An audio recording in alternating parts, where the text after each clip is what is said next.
Monsieur le sous-préfet Jean-Gabriel Delacroix, représentant Monsieur le préfet Gonzalez, nous vous remercions donc d'être parmi nous, accompagné du colonel Fix et de Madame Mayen-Carré et du colonel Cordeil de la gendarmerie. Les circonstances nous obligent à être un petit nombre, mais le confinement permet aussi la réflexion. Ce jour, nous nous réunissons pour célébrer la victoire du 8 mai 1945. Nous voulons y associer les 75 ans de la fin de la déportation et surtout de la libération des camps. Pensons à Auschwitz en particulier. Mais la victoire contre les dictatures et l'inhumanité a-t-elle bien eu lieu? Les 104 ans du génocide arménien, mais la victoire contre l'islamisme a-t-elle eu lieu? Où sommes-nous en complète défaite? Nous célébrons aussi les 75 ans de la bataille de Lotion et de l'opération Canard. Mais la victoire contre l'inutilité des guerres a-t-elle eu lieu? Célébrons les 66 ans de Dien Bien Phu.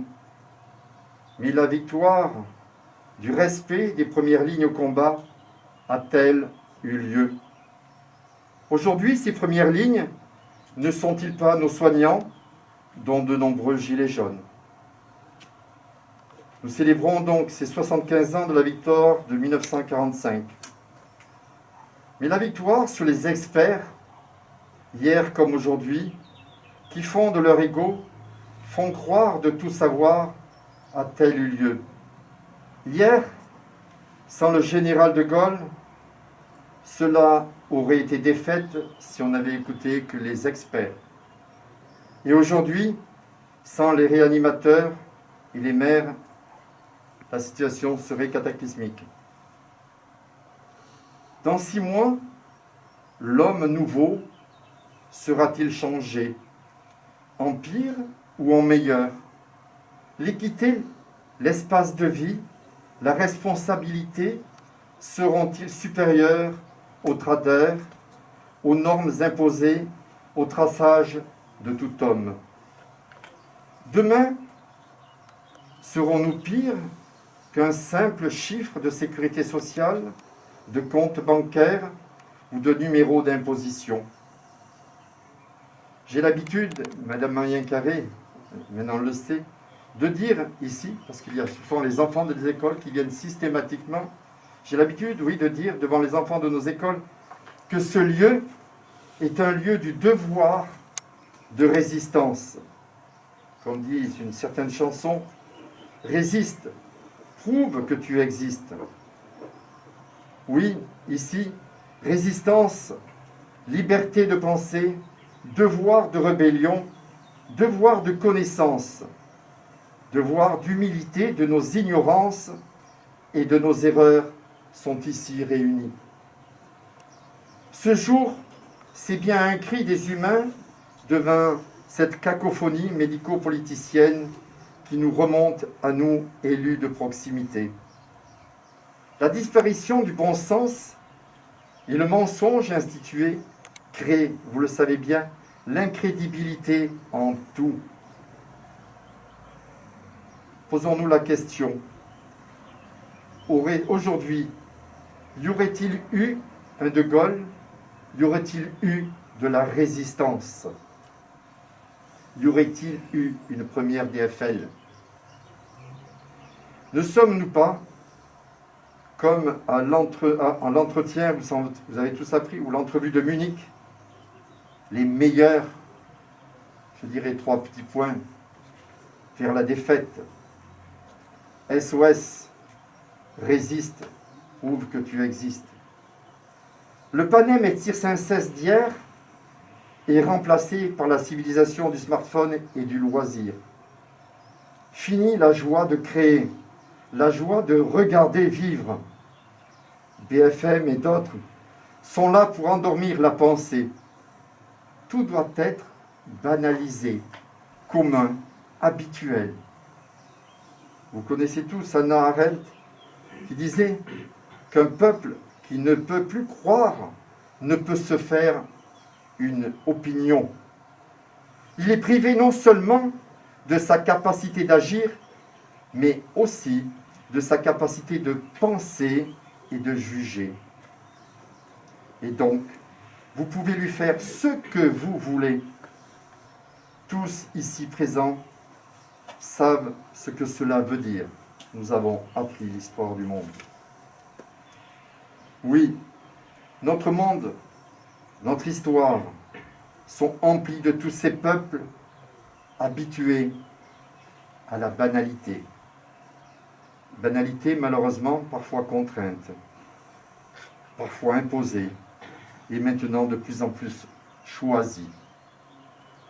C'est pour cela qu'ici même, nous rappelons, en souvenir du général de Gaulle, de la première DFL, au devoir de résistance, au devoir du oser juger, du oser créer, du oser vouloir vivre libre. Monsieur le préfet, nous sommes fiers que vous soyez parmi nous pour vous dire que nous sommes libres.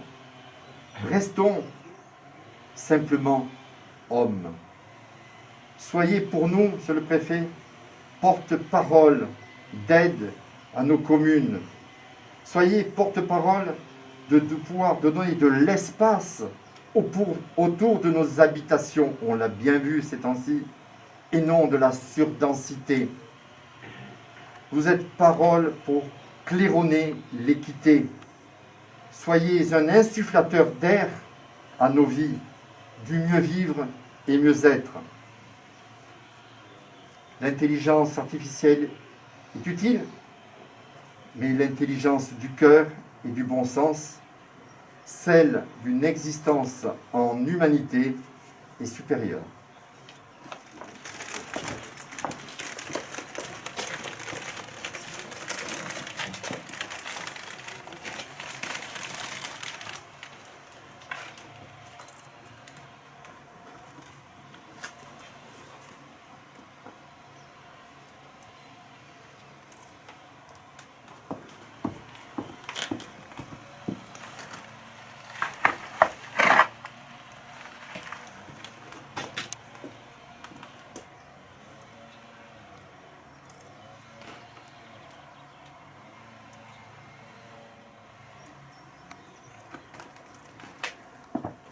Message à l'occasion de la commémoration de la victoire du 8 mai 1945.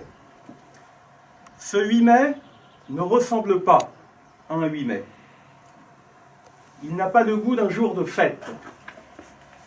Aujourd'hui, nous ne pouvons pas nous rassembler en nombre devant les monuments de nos villes, sur les places de nos villages, pour nous souvenir ensemble de notre histoire. Malgré tout, la nation se retrouve par la pensée et les mille liens que notre mémoire commune tisse entre chacun de nous. Cette étoffe de peuple que nous agitons en ce jour dans un hommage silencieux.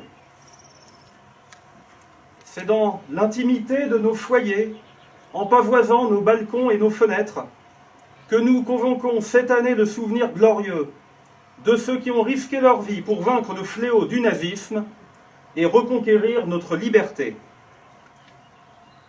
C'était il y a 75 ans. Notre continent refermait, grâce à eux, le chapitre le plus sombre de son histoire. 5 années d'horreur, de douleur, de terreur.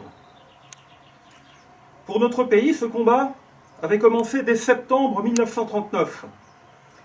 Au printemps 1940, il y a 80 ans, la vague ennemie avait déferlé sur les frontières du Nord-Est et la digue de notre armée n'avait pas tenu. Nos soldats pourtant s'étaient illustrés à de nombreuses reprises. Ceux de Montcornet, d'Abbeville, de Gembloux ou de Stone, les hommes de Narvik, les cadets de Saumur, l'armée des Alpes, avaient défendu avec vigueur notre territoire et les couleurs de notre pays. Ils sont ceux de 40. Leur courage ne doit pas être oublié. Dans le crépuscule de cette étrange défaite, ils allumèrent des flambeaux. Leur éclat était un acte de foi et au cœur de l'effondrement, il laissait poindre la promesse du 8 mai 1945. Cette aube nouvelle fut ensuite conquise de haute lutte par le combat des armées françaises et des armées alliées, par les Français libres, qui jamais ne renoncèrent à se battre, par le dévouement et le sacrifice des résistants de l'intérieur, par chaque Française, Français, qui refusa l'abaissement de notre nation et le dévoiement de nos idéaux. La grande alliance de ces courages permit au général de Gaulle d'asseoir la France à la table des vainqueurs. La dignité maintenue, l'adversité surmontée, la liberté reconquise, le bonheur retrouvé, nous les devons à tous ces combattants, à tous ces résistants. À ces héros, la nation exprime son indéfectible gratitude et sa reconnaissance éternelle. Le 8 mai 1945, c'est une joie bouleversée qui s'empara des peuples. Les drapeaux ornaient les fenêtres, mais tant d'hommes étaient morts, tant de vies étaient brisées, tant de villes étaient ruinées. À la liesse succéda la tristesse et la désolation. Avec le retour des déportés, les peuples découvrirent bientôt la barbarie nazie dans toute son horreur. Rien plus jamais ne fut comme avant. La fragilité révélée de nos vies et de nos civilisations nous les rendit plus précieuses encore. Au bout de cette longue nuit qu'avait traversé le monde, il fallait que l'humanité relevât la tête. Elle venait de découvrir, horrifiée, qu'elle pouvait s'anéantir elle-même, et il lui fallait désormais refaire le monde de fond en comble, ou à tout le moins empêcher que le monde ne se défasse, selon le mot de Camus. Ce fut l'heure en France de l'Union nationale pour fonder les beaux jours annoncés par le Conseil national de la résistance et bientôt retrouvés.